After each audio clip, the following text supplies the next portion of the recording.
तो जय हिंद प्यारे बच्चों, मैं अनुभव ठाकुर स्वागत करता हूं आपका अंडर 24/7 की बेहतरीन से प्लेटफॉर्म पे।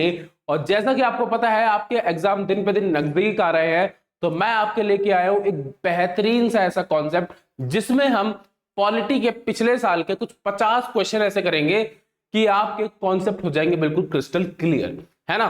तो अगर आप सैनिक स्कूल की या फिर आरएमएस या फिर आरआईएमसी की तैयारी कर रहे हो, तो ये जो मैं आज पढ़ाने वाला हूं, ये वाली सीरीज, ये तीनों एग्जाम के लिए आपके लिए फ्रूटफुल रहेगी। ठीक है, तो बिना किसी देरी के आज हम जानेंगे पॉलिटी के टॉप 50 प्रीवियस ईयर क्वेश्चंस। तो आइए स्टार्ट करते हैं बिना किसी देरी के। चलिए, अगर बात करते हैं पहले क्वेश्चन की, तो पूछा who is the father of Indian constitution. तो जैसा कि हमें पता है, इन फादर ऑफ इंडियन कॉन्स्टिट्यूशन को ही आर्किटेक्ट ऑफ कॉन्स्टिट्यूशन बोलते हैं। क्या बोलते हैं? Architect of constitution. कोई दिक्कत? कोई दिक्कत नहीं। जैसा कि महात्मा गांधी दिया हुआ है, तो एलिमिनेट कर लेंगे यहां से, एलिमिनेशन मेथड देख लो कि जो आंसर नहीं हो सकता है। तो सर महात्मा गांधी कभी कॉन्स्टिट्यूएंट असेंबली के सदस्य नहीं रहे।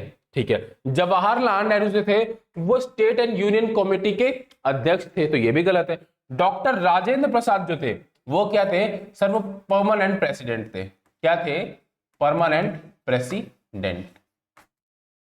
और भारत के पहले प्रेसिडेंट भी थे। ठीक, कॉन्स्टिट्यूएंट असेंबली के अध्यक्ष थे परमानेंट, और भारत के पहले प्रेसिडेंट भी थे। तो आंसर क्या बचे? Sir doctor BR Ambedkar. इनको हम लोग और क्या बोलते हैं? इनको हम लोग मॉडर्न मैन के नाम से भी जानते हैं। क्या जानते हैं? Modern man. चलिए अब आगे चलते हैं। Which fundamental right was removed from the list of fundamental right. मतलब फंडामेंटल राइट मतलब मौलिक अधिकार वाली लिस्ट से कौन से मौलिक अधिकार को हटा दिया गया है 44th अमेंडमेंट एक्ट के तहत? तो बताइए, 44th अमेंडमेंट एक्ट पहली बात अगर करें कब हुआ था, तो सर ये हुआ था 1978 में। कोई दिक्कत? कोई दिक्कत वाली बात नहीं है।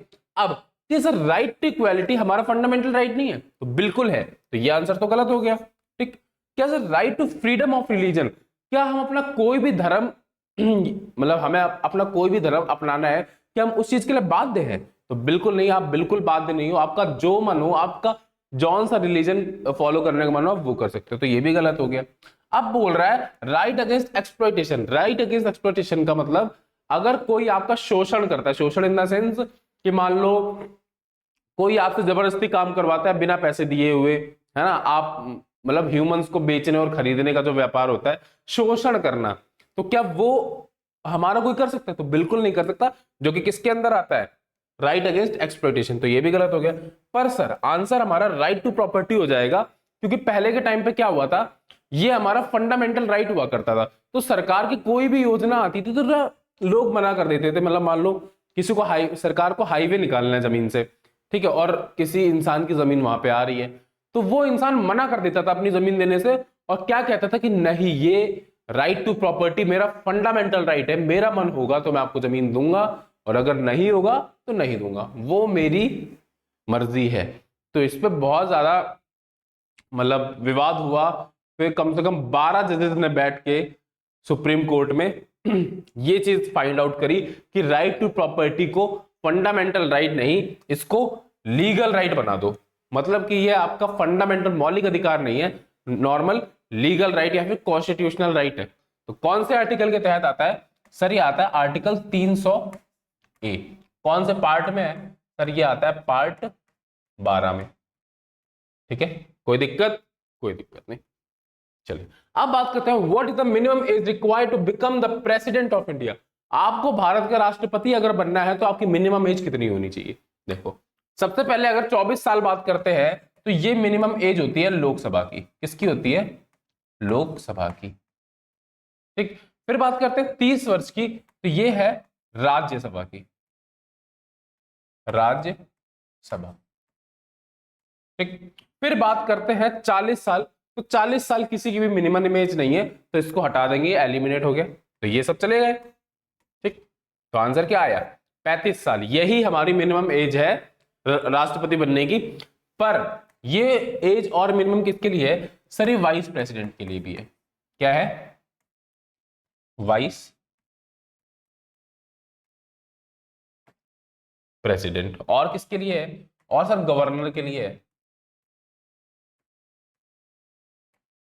चलिए नेक्स्ट क्वेश्चन की ओर बढ़ते हैं। बोल रहा है who is the ex officio chairman of Rajya Sabha, मतलब कि राज्यसभा का एक्स ऑफिशियो चेयरमैन कौन होता है? राज्यसभा के का पदेन सभापति कौन होता है? सभापति कौन होता है? सर जी वाइस प्रेसिडेंट होता है। कौन होता है? Vice president. ठीक है, चलिए अब बात करते हैं जजेस of supreme court of India retire at the age of, मतलब कि हमें ऐसे का पता है कि सुप्रीम कोर्ट सबसे ऊंचा होता है पूरे हमारी कंट्री में। अगर सबसे ज्यादा अथॉरिटी किसी के पास है, सबसे ज्यादा पावर किसी के पास है, तो किसके पास है? सुप्रीम कोर्ट के पास है। और सुप्रीम कोर्ट को ही हम क्या बोलते हैं? Guardian of constitution. क्या बोलते हैं? Guardian of constitution.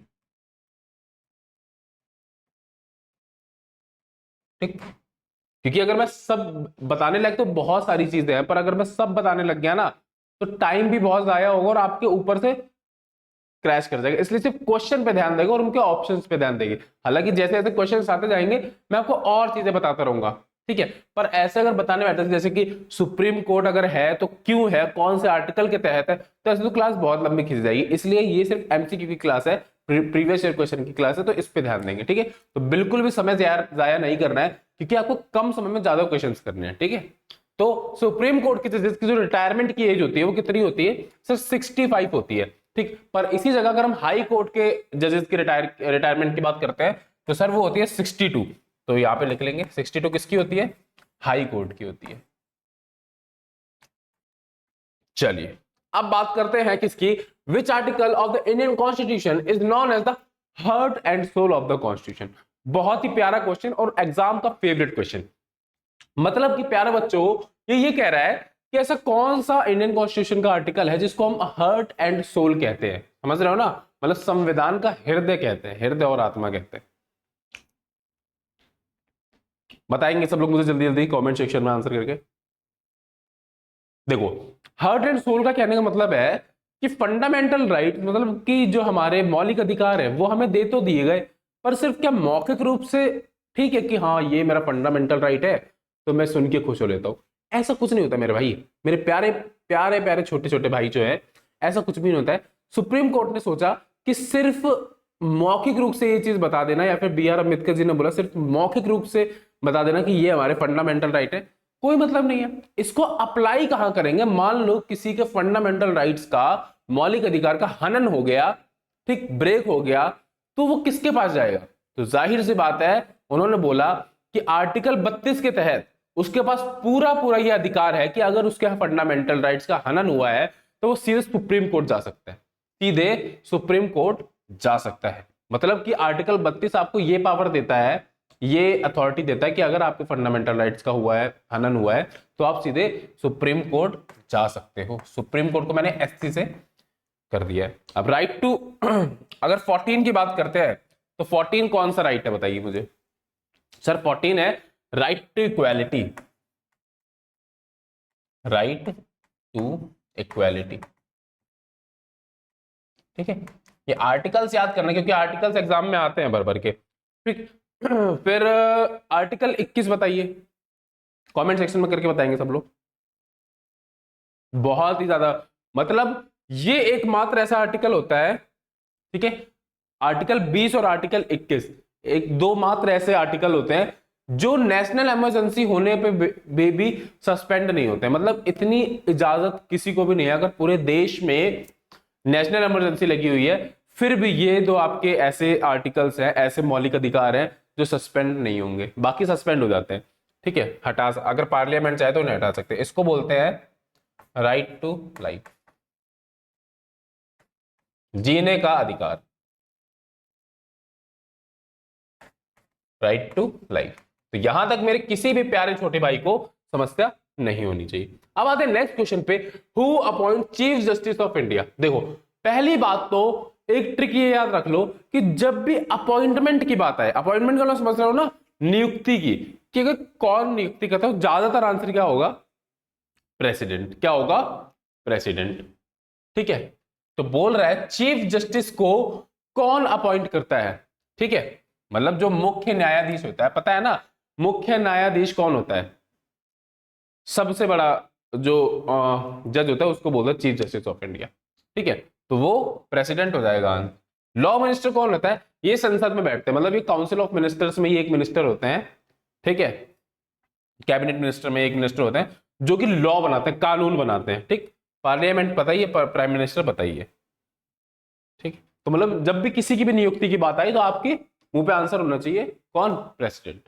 ठीक है, the directive principle of state policy, मतलब कि डीपीएसपी, जो कि हमारा किस में आता है? पार्ट 4 में आता है। किस में आता है? पार्ट 4 में आता है। In the Indian constitution are borrowed from, मतलब डीपीएसपी जो है directive principle of state policy, वो हमने वो कौन से कंट्री से लिया है? तो देखो भाई, वो हम लोगों ने लिया है आयरलैंड से। कहां से लिया है? आयरलैंड से। और आयरलैंड ने कहां से लिया है? सर आयरलैंड ने लिया है स्पेन से। ठीक है, बात करते हैं यूएसए की, तो यूएसए से हमने क्या लिया है? Fundamental rights. क्या लिया है? Fundamental right. यूके की बात करते हैं तो यहां से हमने पार्लियामेंट्री सिस्टम लिया है। पार्लियामेंट्री सिस्टम लिया है। और क्या लिया है? और हमने यहां से सिंगल सिटीजनशिप लिया है। क्या लिया है? सिंगल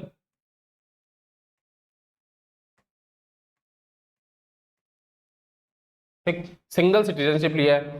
और रशिया की अगर बात करते हैं, रशिया से हमने क्या लिया बताइए?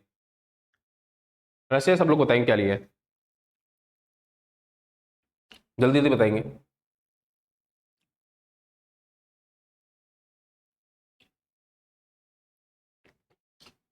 और हाँ, यूएसए से और हमने क्या लिया सर? यूएसए से हमने और प्रेम्बल लिया, आइडिया ऑफ प्रेम्बल लिया, प्रेम्बल आइडिया। ठीक है, यूएसएसआर से हमने क्या लिया? Fundamental duties. फंडामेंटल ड्यूटीज हमने यूएसए से, तो यहां से किसी भी मेरे प्यारे बच्चे को कोई समस्या नहीं होनी चाहिए। ठीक है, चलिए अब बात करते हैं what is the normal tenure of a member of Rajya Sabha. Rajya Sabha के मेंबर्स का नॉर्मल टेन्योर कितना होता है? बताएंगे कोई? बताएगा कोई? तो जैसा कि पता है हम लोगों को कि राज्यसभा में कितना होता है सर? 6 साल होता है, वो नॉर्मल टेन्योर होता है। राज्यसभा की सीटों की अगर बात कर लेते हैं तो कितनी होती हैं? राज्यसभा में सीट्स का जो एलोकेशन होता है, बहुत इंपॉर्टेंट क्वेश्चन है, बहुत ही ज्यादा।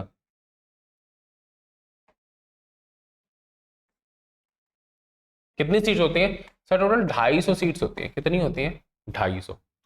अभी प्रेजेंट कितनी है? 245 सीट है। कितनी है? 245 प्रेजेंट है। अब इन 250 में 12 जो है वो कौन नॉमिनेट करता है? वो प्रेसिडेंट नॉमिनेट करता है। और बाद बाकी जितनी होती हैं, कितनी? 138,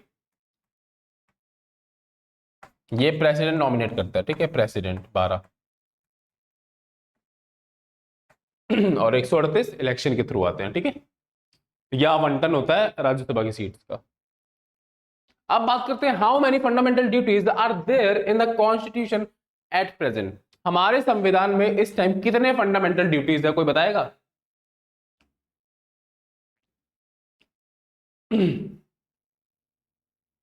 सर इस टाइम हमारे कॉन्स्टिट्यूशन में 11 फंडामेंटल ड्यूटीज हैं। कितनी?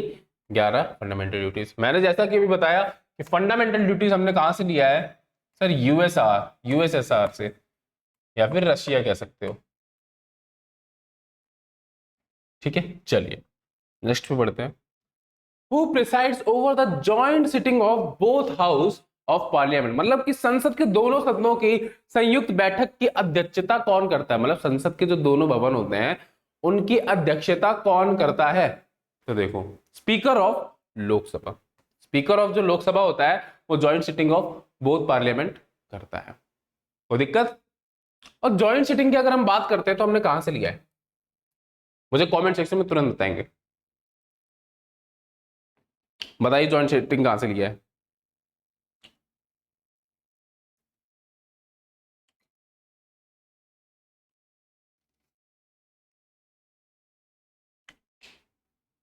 चलिए, the concept of fundamental rights in the Indian constitutional border form, अभी बताया है मैंने। अभी देखो एक बार ढंग से बता देता हूं ना, मतलब अभी ये अगर आप सारे क्वेश्चंस कर लोगे ना, मैं कहने के 50 क्वेश्चन है ये, पर आपके क्वेश्चन रेडी कितने हो रहे हैं, कम से कम 100 से 150 क्वेश्चन, क्योंकि मैं ऑप्शंस भी उसके करा रहा हूँ साथ ही साथ, ठीक है। तो जब बात करते थे concept of fundamental rights, fundamental मौलिक अधिकार हम लोगों ने कहां से लिया है, तो सर मौलिक अधिकार हम लोगों ने यूएसए से लिया है, और साथ ही साथ हम लोगों ने क्या लिया है, और हमने साथ ही साथ प्रियम्बल लिया है। क्या लिया है, preamble, idea of preamble. UK की बात करते हैं तो सिंगल सिटीजनशिप लिया है। फ्रांस से बात करते हैं तो क्या लिया, फंडामेंटल ड्यूटीज लिया है। कनाडा की अगर बात करते हैं तो कनाडा से हमने क्या लिया है, फेडरल सिस्टम विद यूनिटरी बायस, मतलब कि फेडरलिज्म विद स्ट्रॉन्ग सेंटर, ठीक है, मतलब सेपरेशन होती है, हो जाती है पावर की, पर स्ट्रॉन्ग सेंटर मतलब यूनियन के पास पावर्स जा सकती हैं, ठीक है। और एक चीज लिया है रेसिड्यूटरी लिस्ट, या फिर ले दो रेसिड्यूटरी पावर्स, ठीक है। चलिए अब बात करते हैं what is the minimum strength of Lok Sabha as per the constitution. Lok Sabha की मिनिमम सीट कितनी होती है बताइए। देखिए सबसे पहली बात तो हमें याद रखनी है, क्या पिछले क्वेश्चन में एक चीज मैं बताना भूल गया कि फंडामेंटल राइट हमने यूएसए से लिया तो है, पर यूएसए से किस चीज से लिया है, तो ये चीज आपको याद रखनी है, बिल ऑफ राइट्स से। किससे लिया है, बिल ऑफ राइट्स, मतलब कि यूएसए के कॉन्स्टिट्यूशन के बिल ऑफ राइट्स से लिया है, ठीक है। कोई दिक्कत, कोई दिक्कत नहीं,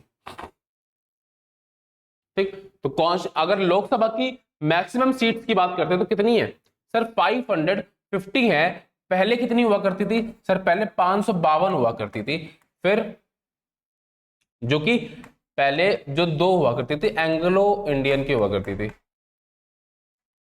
ठीक, एंग्लो इंडिया की हुआ करती थी, और ये पहले प्रेसिडेंट नॉमिनेट करते, तो इसको प्रॉपर तरीके से हटा दिया गया। जो दो हमारी एक्स्ट्रा सीट जो घट गई है 550 बची, वो प्रॉपर तरीके से हटा दिया गया। अब इसकी भी आवंटन की बात अगर कर लेते हैं 550 की, तो इसमें 530 जो होती हैं वो स्टेट्स के थ्रू आती हैं, मतलब कि कितने स्टेट्स है बताइए सबको, 28, ठीक। और जो 20 सीट आती हैं वो कहां से आती हैं सर, वो यूनियन टेरिटरी से आती है, केंद्र शासित प्रदेश से आती है, ठीक है। तो यह आवंटन होता है। 250 मैंने बताया किसका होता है, 250 होता है राज्यसभा का,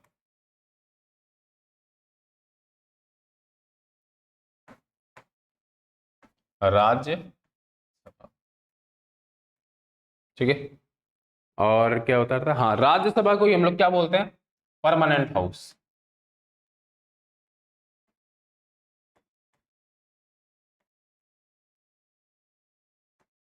परमानेंट हाउस, मतलब कि राज्यसभा को कभी कोई भंग नहीं कर सकता है, उसके पर जो मेंबर्स होते हैं, मेंबर्स को टेन्योर होता है वो चेंज होता रहता है, पर राज्यसभा पूरी कभी भंग नहीं हो सकती है, ठीक। पर लोकसभा में ये चीज नहीं है। लोकसभा में क्या होता है कि लोकसभा में अगर किसी एक मिनिस्टर की गलती होती है तो पूरी की पूरी जो काउंसिल होती है वो भंग हो जाती है, ठीक है। Which is the highest judicial code in India, देखो वही सेपरेट क्वेश्चन आ गया कि इंडिया में सबसे ज्यादा हाईएस्ट जुडिशियल जो पावर्स दी गई है वो कौन से कोर्ट को दी गई हुई है, बताएगा कोई, किसको दी गई हुई है बताइए। अरे यार कॉमन सी बात है, सुप्रीम कोर्ट को दी हुई है ना प्यारे बच्चों। और आर्टिकल कौन से तहत, सुप्रीम कोर्ट किसके तहत आता है सर, आर्टिकल 32 के तहत आता है, ठीक है।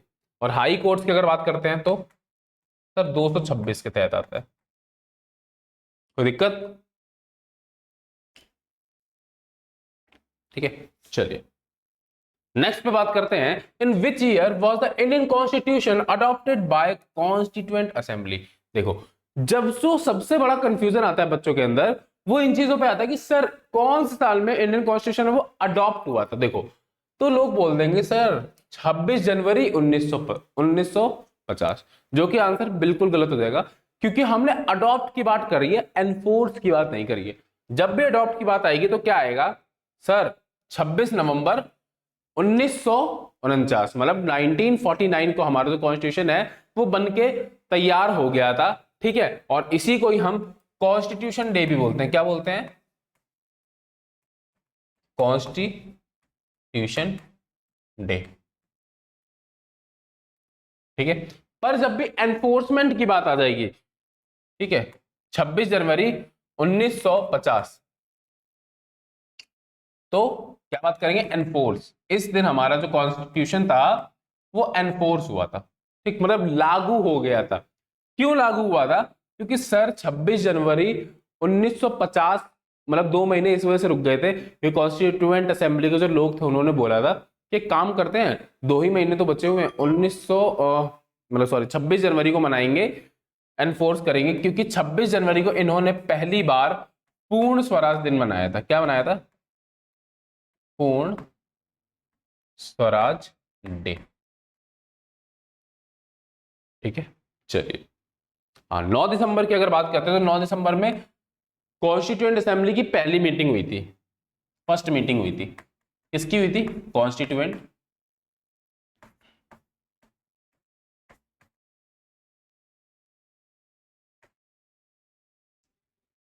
अरे यार मैं क्या लिख रहा हूं, फर्स्ट मीटिंग लिखना है, ठीक है। और 15 अगस्त को बताइए हमारा देश आजाद हुआ था, इंडिपेंडेंस डे मनाया जाता है, ठीक है। अब एक इसमें चीज याद रखेंगे कि 9 दिसंबर 1946 को जब पहली मीटिंग हुई थी कॉन्स्टिट्यूएंट असेंबली की, तो उस टाइम पे किसको प्रेसिडेंट बनाया गया था? तो जो सबसे ज्यादा बुजुर्ग थे, जो सबसे ज्यादा वरिष्ठ नागरिक थे कॉन्स्टिट्यूएंट असेंबली की, सच्चिदानंद सिन्हा, उनको टेम्पररी प्रेसिडेंट बनाया गया था 2 दिन के लिए। फिर 2 दिन बाद किनको बना दिया गया था? राजेंद्र प्रसाद जी को, ठीक है। तो ये क्वेश्चंस भी आगे हैं, करेंगे, इसलिए मैं लिखवा नहीं रहा हूं, बस आपको अभी माइंड में रखना है, ठीक है। Right to education RTE was added as a fundamental right under which article? मतलब कि राइट टू एजुकेशन का मतलब समझ रहे हो ना, ये हमारा मौलिक अधिकार है क्या, कि 6 साल से लेकर 14 साल तक के बच्चों को फ्री और अनिवार्य शिक्षा देना है, प्राप्त करना अनिवार्य है। मतलब कि जो 6 से 14 साल के बच्चे होते हैं उनको प्रॉपर तरीके से फ्री और कंपलसरी एजुकेशन लेनी चाहिए, वो उनका फंडामेंटल राइट है। तो ये कौन से आर्टिकल के तहत आता है? सर ये आता है आर्टिकल 21 के तहत। कोई दिक्कत? कोई दिक्कत नहीं, ठीक है। चलिए अब बात करते हैं who acts as supreme commander of Indian armed forces. मतलब कि भारत में आर्म्ड फोर्सेस जो है, मतलब कि 3 आर्म्ड फोर्सेस है, इंडियन नेवी, इंडियन एयरफोर्स और इंडियन आर्मी, ये 3 है। इन तीनों का सुप्रीम कमांडर कौन है? मतलब कि कभी किसी को परमवीर चक्र देना होता है, वीर चक्र देना होता है, तो कौन देता है? तो ये तो कॉमन सा क्वेश्चन है, आप लोग न्यूज में भी देखते होंगे। कौन? प्रेसिडेंट देते हैं। कौन देते हैं? President, president of India. तो जो सुप्रीम कमांडर होता है तीनों आर्म्ड फोर्सेस का, वो कौन होता है? हमारे प्रेसिडेंट। अब बात करते हैं चीफ ऑफ डिफेंस स्टाफ, मतलब कि सीडीएस की अगर बात करते हैं तो ये क्या होता है भाई? सीडीएस वो कमेटी होती है जो तीनों में तालमेल बिठा के चलती है, मतलब Indian air force, Indian navy, Indian army, इन तीनों में तालमेल बिठाने का जो काम करती है वो कौन करता है? सीडीएस, ठीक, chief of defence staff. What is the minimum age to become a member of Lok Sabha? अभी बताया मैंने, पीछे वाली स्लाइड, पीछे किसी क्वेश्चन में बताया है कि अगर आपको लोकसभा का मेंबर बनना है तो आपकी मिनिमम एज कितनी होनी चाहिए? सर जी 25 साल होनी चाहिए। कितनी होनी चाहिए? 25 साल। तो यहां तक मेरे किसी भी प्यारे बच्चे को कोई भी समस्या नहीं होनी चाहिए, है ना। चलिए, और अगर प्रॉब्लम हो तो आप बता सकते हो, मैं आपका बड़ा भाई, आपको सजेस्ट करूंगा कि आपके लिए क्या बेटर है क्या नहीं। क्योंकि यार प्यारे भाई, प्यारे बच्चों, मेरा मानना यह है कि आप जितनी जल्दी, अगर आपने एक बार सीट ले ली ना, सो आई एम डेफिनेटली श्योर कि आपके जो पेरेंट्स हैं वो इतना ज्यादा प्राउड करेंगे आपके ऊपर कि मेरे बच्चे ने इतनी सी उम्र में एक कुछ तो हासिल किया है ना। तो जब आपको पेरेंट्स प्राउड फील करेंगे तो आपको प्राउड फील नहीं होगा कि हाँ चलो मेरी वजह से आज मेरे पेरेंट्स प्राउड कर रहे हैं। तो ठीक है, तो अपने आप को उस स्तर पे लेके जाना है कि दुनिया कहेगी हाँ उनके लड़के में कुछ बात थी। ये नहीं तुम भी वो बन सकते हो शर्मा जी का लड़का, जैसे हर घर में वो होते हैं ना शर्मा जी के लड़के को देख लो तो लोग तुम्हारी भी कहेंगे कि हाँ शर्मा जी के लड़के को देख लो, है ना, तुम शर्मा जी के लड़के बन सकते हो। शर्मा जी का लड़का कोई बुरा इंसान नहीं है, वो बस सक्सेसफुल इंसान था, है ना। चलिए अब नेक्स्ट बात करते हैं, अ जज of high court retired at what as.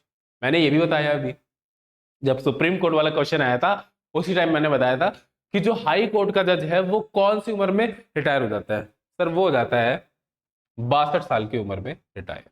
ठीक है और 65 साल की उम्र में कौन होता है? Supreme court. ठीक है which part of Indian constitution deal with the fundamental right. अरे यार वही घिसा अपने क्वेश्चन, फंडामेंटल राइट जो है वो कौन से पार्ट में आता है भारत के संविधान में। जैसा कि अभी बताया, जो फंडामेंटल का आर्टिकल होता है कितना होता है सर? 12 से 35 आर्टिकल होता है, 12 से 35 आर्टिकल तक होता है। और कौन से पार्ट में सर जी? Part third. ठीक है तो यही है। ठीक, पार्ट टू की अगर बात करेंगे तो पार्ट टू किससे रिलेटेड है सर? पार्ट टू है सिटीजनशिप।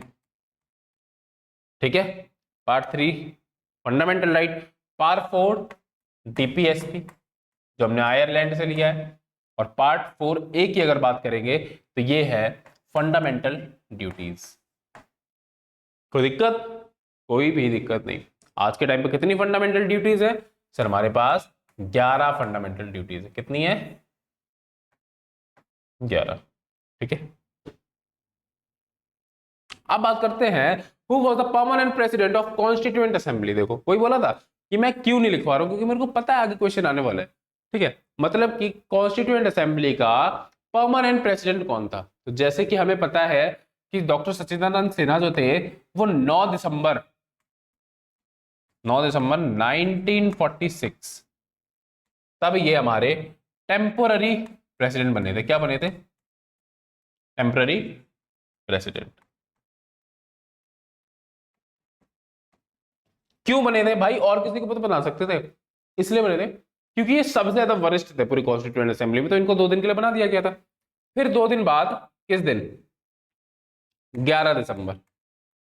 11 दिसंबर को डॉक्टर राजेंद्र प्रसाद को परमानेंट प्रेसिडेंट घोषित कर दिया गया। बीएन राव की अगर बात करते हैं तो बीएन राव कौन थे सर? ये कॉन्स्टिट्यूशनल एडवाइजर थे। कौन थे? Constitutional adviser.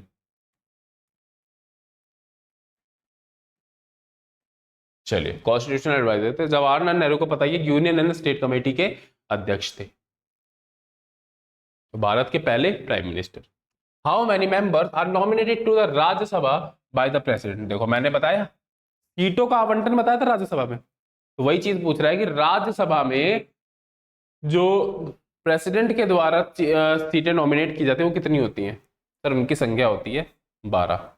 मतलब 12 जो सीट्स होती हैं वो प्रेसिडेंट नॉमिनेट करता है। चलिए नेक्स्ट पे आते हैं, which court has a power to issue writ for the enforcement of fundamental right.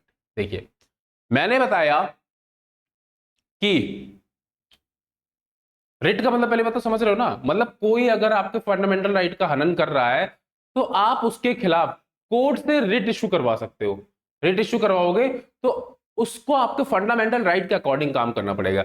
और जो सबसे ज्यादा फेमस रिट है, 5 रिट होते हैं, 5 रिट में जो सबसे फेमस रिट है और जो सबसे ज्यादा लागू होता है इंडिया में वो कौन सा होता है? वो होता है सर हेबियस कॉर्पस। कौन सा होता है?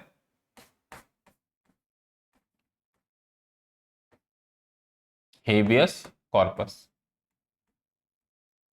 देखो भाई हेबियस कॉर्पस का मतलब होता है अगर किसी ने आपको इलीगली, किसी भी पुलिस वाले ने या किसी भी संस्था ने आपको इलीगली डिटेन किया है, मतलब आपको गिरफ्तार किया है, तो आप अपने निजी कोर्ट, अपने पास वाले कोर्ट में जाके हेबियस कॉर्पस का रिट जो है वो जारी इशू करवा सकते हो। और उस रिट का मतलब होता है कि मुझे वो इंसान जीवित चाहिए, अगले 24 घंटे में उसको आप कोर्ट में पेश करोगे। उस रिट का ये मतलब होता है हेबियस कॉर्पस का। ऐसे 4 और अलग रिट होते हैं, जैसे सर्चुररी हो गया, मैंडमस हो गया, आपका प्रोहिबिशन हो गया, और एक होता है आपका वी कमांड।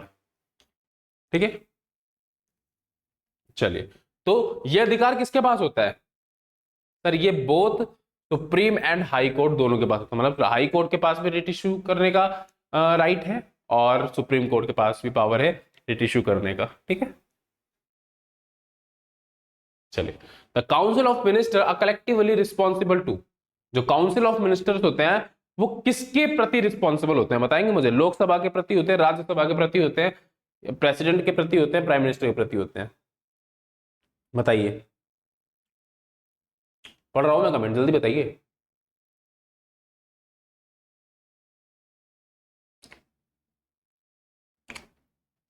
चलिए, तो अगर बात करता हूं मैं किसकी, द काउंसिल ऑफ मिनिस्टर, जो मिनिस्टर्स का गढ़ होता है, वो किसके प्रति जवाबदेही होता है? भाई वो होता है लोकसभा के प्रति। ठीक है, अगर एक मिनिस्टर की गलती होगी तो की पूरी लोकसभा जो है वो डिसॉल्व हो जाएगी, मतलब पूरी तो नहीं कहेंगे, पर जो काउंसिल ऑफ मिनिस्टर्स का पूरा गढ़ है वो डिसॉल्व हो जाएगा। ठीक है, चलिए अब बात करते हैं, विच amendment added the word socialist, secular and integrity? तो बहुत ही मतलब फेवरेट क्वेश्चन कह सकते हो एग्जाम का, मतलब आपके एग्जाम में तो आता ही है, आरएमएस आरआईएमसी में और आपके सैनिक स्कूल में, पर अगर बात की जाए एसएससी की, तो एसएससी का भी फेवरेट क्वेश्चन है, मतलब जो बड़े बच्चे तैयारी करते हैं सरकारी नौकरी पाने के लिए, उसके लिए भी बहुत वीआईपी क्वेश्चन है ये, समझ रहे हो? देख लो भाई, 42nd अमेंडमेंट एक्ट के तहत, जो कि 1976 में हुआ था, उसी के तहत ये तीनों वर्ड जोड़े गए थे, सोशलिस्ट, सेक्युलर और इंटीग्रिटी। ठीक है, तीनों उसी के तहत जोड़े गए थे। और 42nd अमेंडमेंट एक्ट को हम लोग और क्या बोलते हैं सर? इसको हम लोग मिनी कॉन्स्टिट्यूशन बोलते हैं। क्या बोलते हैं?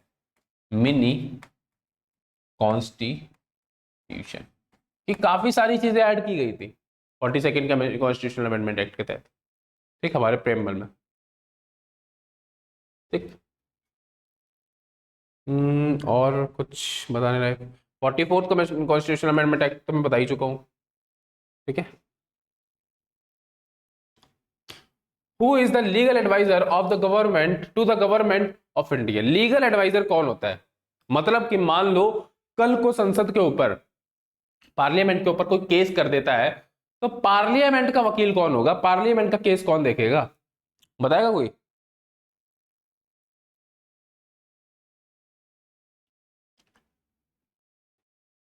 हम्म,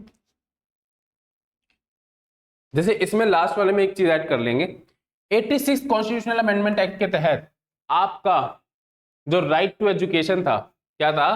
राइट टू एजुकेशन, मतलब कि आर्टिकल 21A, आर्टिकल 21A वो ऐड हुआ था। कोई दिक्कत?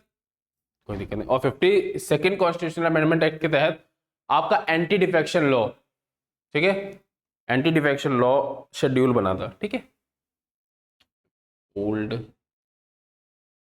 डी, हाँ ओल्ड पीएम, मतलब कि शेड्यूल्ड 10 में, शेड्यूल्ड 10 आपका ऐड हुआ था 54th कॉन्स्टिट्यूशनल अमेंडमेंट एक्ट के तहत। ठीक है, लिख लेंगे।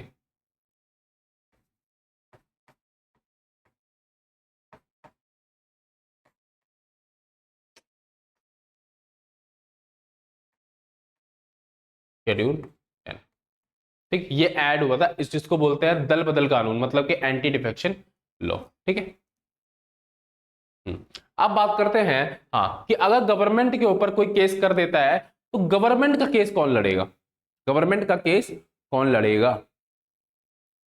तो हमेशा आपके मुंह पे आंसर होना चाहिए कि sir ji, chief justice of, sorry, attorney general of India.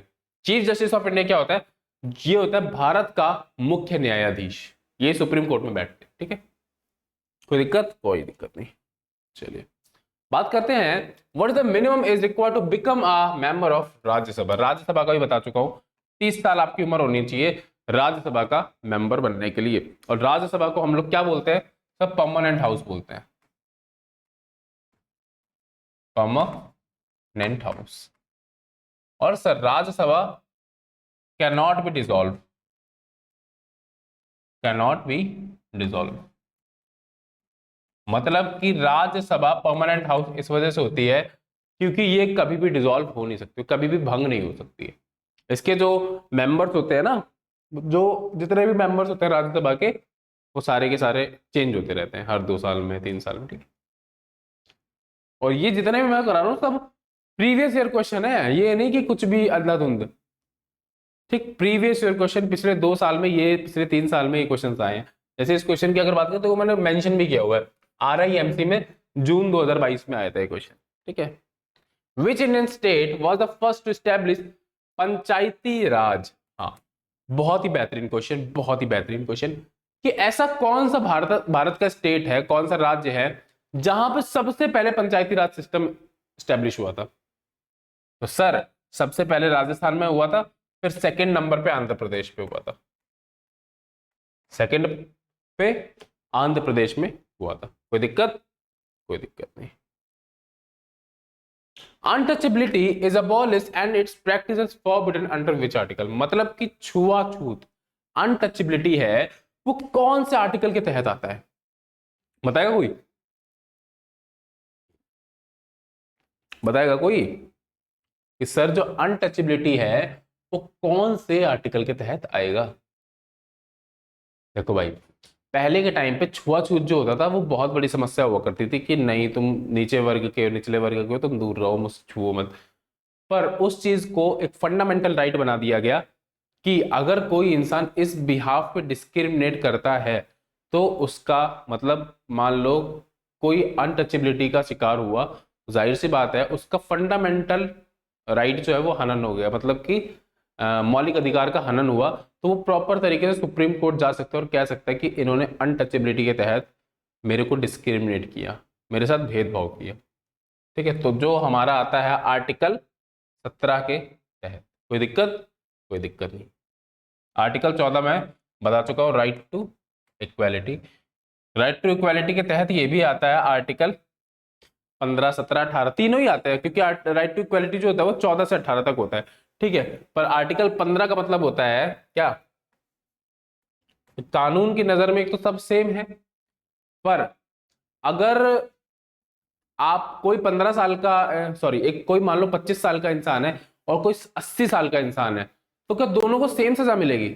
नहीं, दोनों को उसके इक्वल, मतलब समझ रहे हो ना, कि 80 साल के इंसान की सजा थोड़ी कम हो सकती है और 25 साल के इंसान की सजा थोड़ी ज्यादा हो सकती है। ठीक है, equal should be treated equally. ठीक है, चलिए नेक्स्ट पे बात करते हैं मनी बिल्स। तो सबसे पहले जब भी हम मनी बिल की बात करेंगे तो आर्टिकल कितना याद रखना है? सर जब भी मनी बिल की बात होगी तो हमेशा हमें आर्टिकल 110 याद रखना है, क्योंकि मनी बिल से रिलेटेड आर्टिकल 110 ही होता है। Money bill can only be introduced in, मतलब कि जब भी मनी बिल की बात होगी तो कौन से हाउस में होगी? बताएगा कोई? जब भी मनी बिल की बात होगी तो कितने, किसकी बात होगी बताइए, जल्दी बताइए।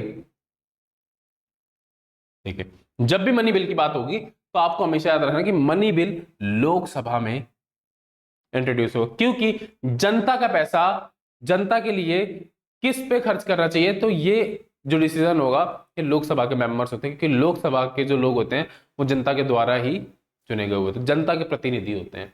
ठीक है, इसलिए जनता का पैसा कहाँ खर्च करना है वो लोकसभा में ही डिसाइड होता है, जनता के द्वारा चुने गए लोगों के द्वारा। ठीक है,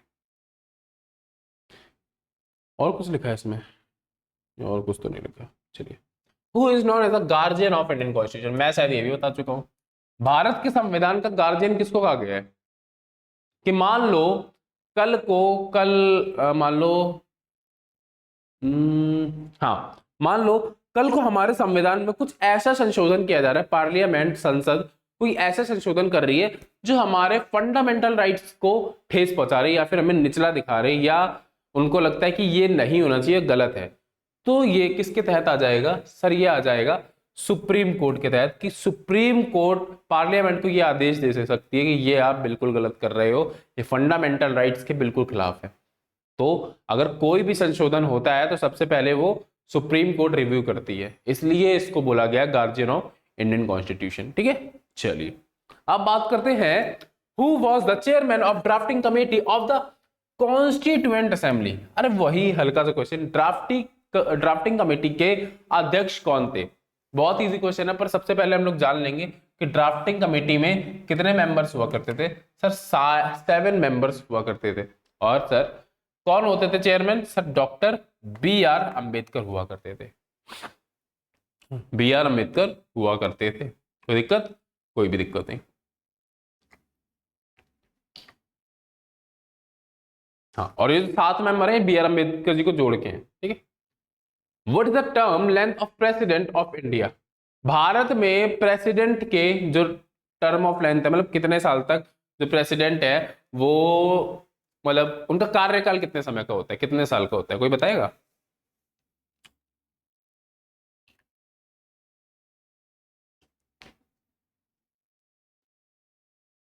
देखो, भारत में 5 साल का कार्यकाल होता है प्रेसिडेंट का, पर अगर बात करते हैं 4 साल का, तो यूएसए में, यूनाइटेड स्टेट ऑफ अमेरिका में 4 साल का कार्यकाल होता है प्रेसिडेंट का।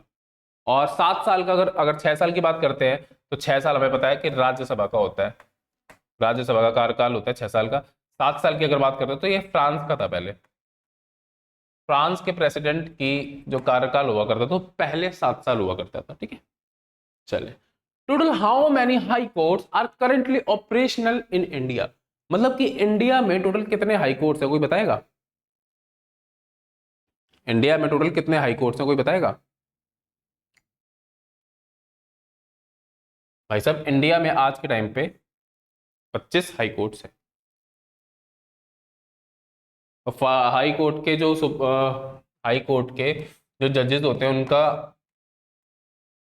रिटायरमेंट एज कितना होता है? रिटायरमेंट एज होता है उनका 62 ईयर्स, ठीक है।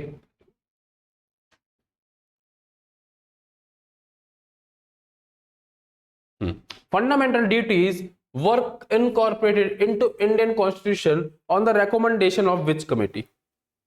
मतलब कि जो फंडामेंटल ड्यूटीज है, जब मान लो जब हमारे फंडामेंटल राइट्स आए थे, तभी सरकार ने ये सोचा, एक कमेटी थी, उन्होंने ये सोचा कि फंडामेंटल राइट्स तो दे दिए गए हैं भारत के सिटीजन्स को, पर इनके पास मौलिक कर्तव्य भी होने चाहिए। तब वो कमेटी एक लॉन्च हुई, उस कमेटी को बोला गया स्वर्ण सिंह कमेटी। क्या बोला गया? स्वर्ण सिंह कमेटी। उसके तहत ये चीज बोली गई कि भारत के लोगों के पास फंडामेंटल ड्यूटीज भी होनी चाहिए। तो यहां तक किसी भी मेरे साथी को दिक्कत? कोई भी दिक्कत नहीं। हाँ, अब ये जो सरकारिया कमेटी है, सरकारिया कमेटी किस चीज के लिए? सरकारिया कमीशन, सर ये स्टेट और सेंटर के रिलेशन को बनाए रखने के लिए, ठीक। तो ये कमीशन आया था कि स्टेट और सेंटर में रिलेशन बने रहने चाहिए, अच्छे रिलेशन बने रहने चाहिए सरकारी कमेटी में, ठीक है। चलिए, अब बात करते हैं who administers the oath of office of president of India. अरे भाई देखो, आर्टिकल 60 के तहत, कितने के तहत? आर्टिकल 60 के तहत अगर, भाई प्रेसिडेंट की तो नियुक्ति हम लोग जान गए कि अगर प्रेसिडेंट किसी का ओथ कराना पड़ेगा, किसी को नॉमिनेट करना पड़ेगा, तो हमेशा जो आंसर होगा वो प्रेसिडेंट होगा। पर जब बात प्रेसिडेंट की आ जाएगी तो प्रेसिडेंट की ओथ एंड अफर्मेशन कौन कराएगा, कोई बताएगा? बताइए। देखो, मैं बताता हूं, जब भी प्रेसिडेंट की बात आएगी, हाँ प्रेसिडेंट की बात आएगी जब भी, तो कौन करेगा? Sir ji, chief justice of India करेगा। आर्टिकल 60 के तहत बोला गया है, आर्टिकल 7 में, कि प्रेसिडेंट की नियुक्ति जो होगी, प्रेसिडेंट की जो ओथ होगी, वो कौन कराएगा? Chief justice of India. कोई दिक्कत यहां तक?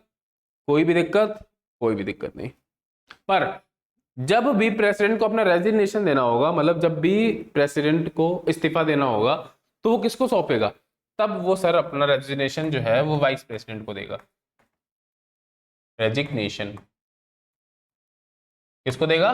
सर जी वो वाइस प्रेसिडेंट को अपना रेजिग्नेशन देगा, ठीक है। अब बात करते हैं which article provide the right of constitutional remedies? मतलब कि समझ रहे हो ना, जैसे डॉक्टर बीमारी का इलाज करता है, तो अगर कोई आपके फंडामेंटल राइट्स का हनन कर रहा है तो उसका इलाज कौन करेगा?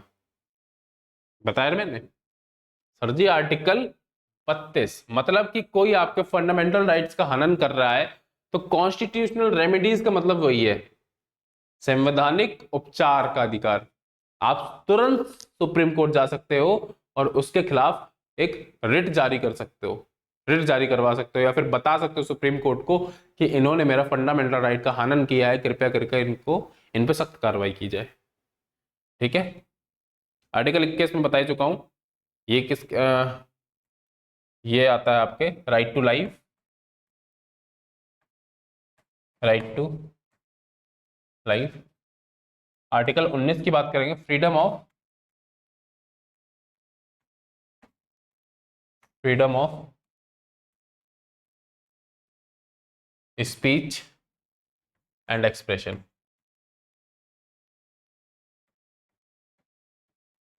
फ्रीडम ऑफ स्पीच में आपकी 6 चीजें आ जाती हैं, ठीक है। मतलब बोलने का अधिकार और अपने जो भाव है वो एक्सप्रेस करने का जो चीजें हैं वो किस में दे रखी हैं कि आप पूरे तरीके से फ्रीडम हो, आपको पूरे तरीके से फ्रीडम है कि आप कुछ भी बोल सकते हो। पर वॉर या फिर एक्सटर्नल एग्रेशन के टाइम पे ये वाला जो आर्टिकल है ये पूरे तरीके से खंडित हो सकता है, ठीक है, खासकर मिलिट्री फोर्सेस के लिए।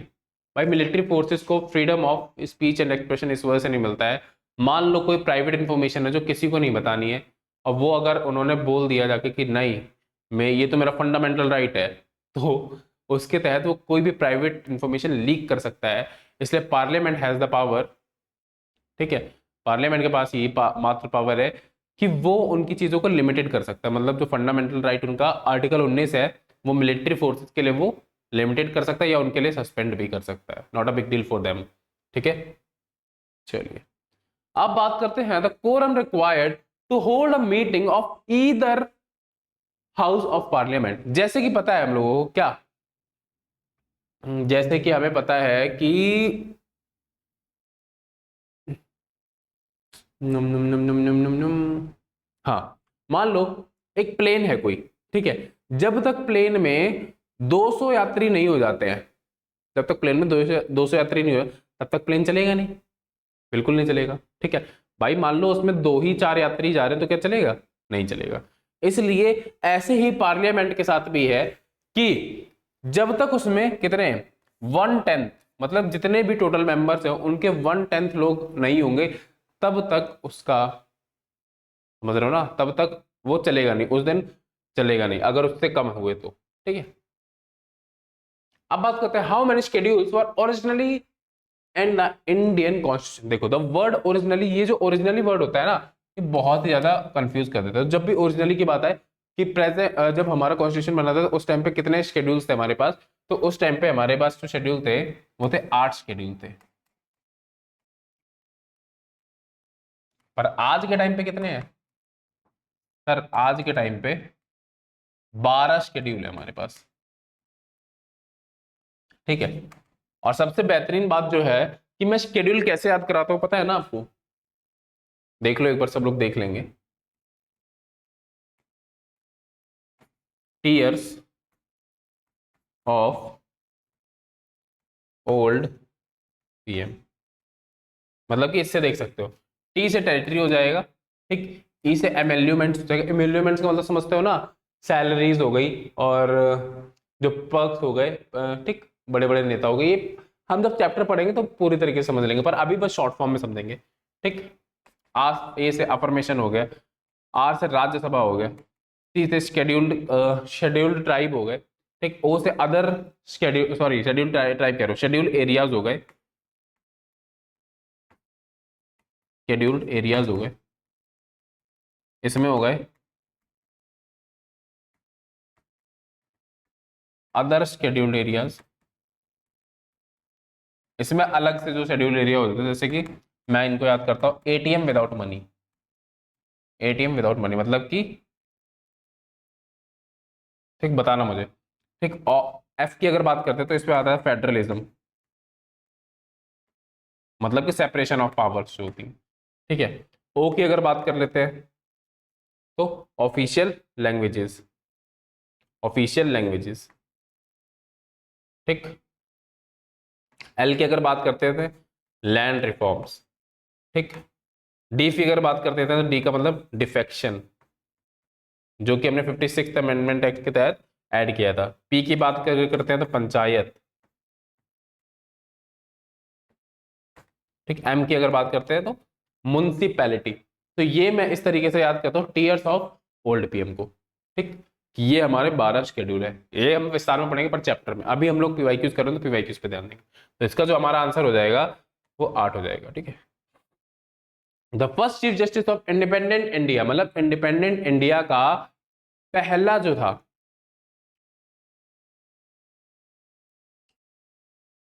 इंडिपेंडेंट इंडिया का पहला वो चीफ जस्टिस ऑफ इंडिया पूछ रहा है, तो सर एच जे कानिया। कौन थे? H J Kania. अब बात करते हैं which writ, literally means we command. अच्छा, बोल रहा है कि वी कमांड जो है वो किस रिट के अंदर आता है, बताइए। वी कमांड जो है वो कौन से रिट के अंदर आता है, बताइए मुझे। कि हम आदेश देते हैं, क्या देते हैं? आदेश देते हैं, वो किसके अंदर आता है?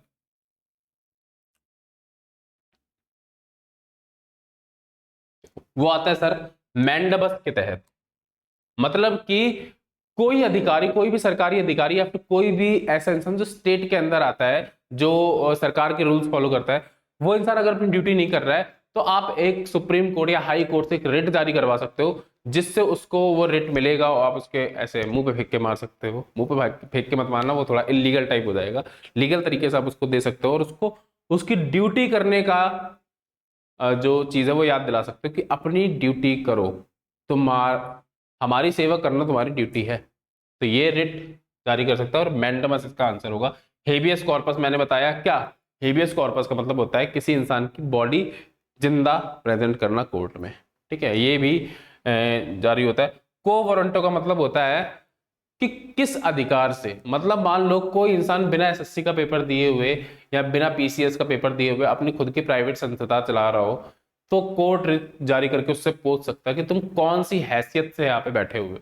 या पुलिस स्टेशन में बैठा हो कोई इंसान बिना किसी क्वालिफिकेशन के, बिना किसी एलिजिबिलिटी क्राइटेरिया के, तो कोर्ट सीधे उससे पूछ सकता है कि तुम कौन सी हैसियत से यहाँ बैठे हो, ठीक है।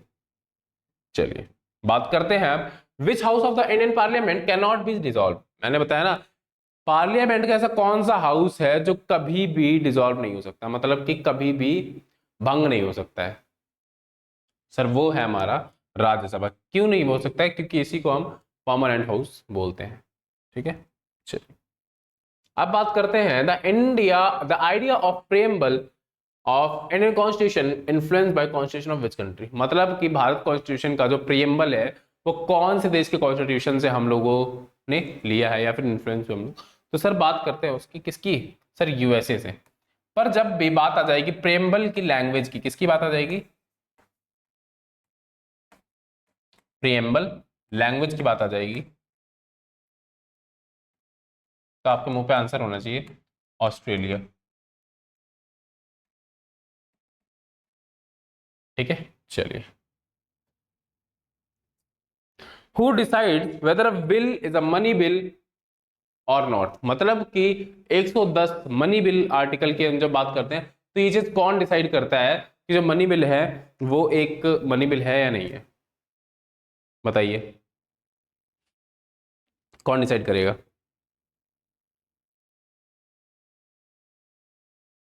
सर वो हमारा स्पीकर ऑफ लोकसभा होगा, वो ही डिसाइड करेगा कि ये जो मनी बिल है ये मनी बिल है या नहीं है, ठीक है। Which constitutional amendment lower the voting age from 21 to, हाँ, पहले के टाइम पे क्या होता था कि वोटिंग एज जो होती थी वो कितनी होती थी? 21 होती थी, पर आज के टाइम पे कितनी है? 18 है। तो मुझे इसका आंसर बताइए कि कौन से अमेंडमेंट के तहत ये जो हमारा वोटिंग राइट है ये 21 से 18 हो गया है, बताइए।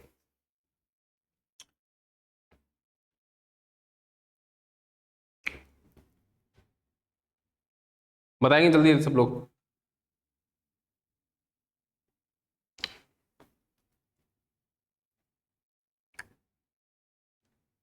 सर वो है हमारा 61st अमेंडमेंट एक्ट।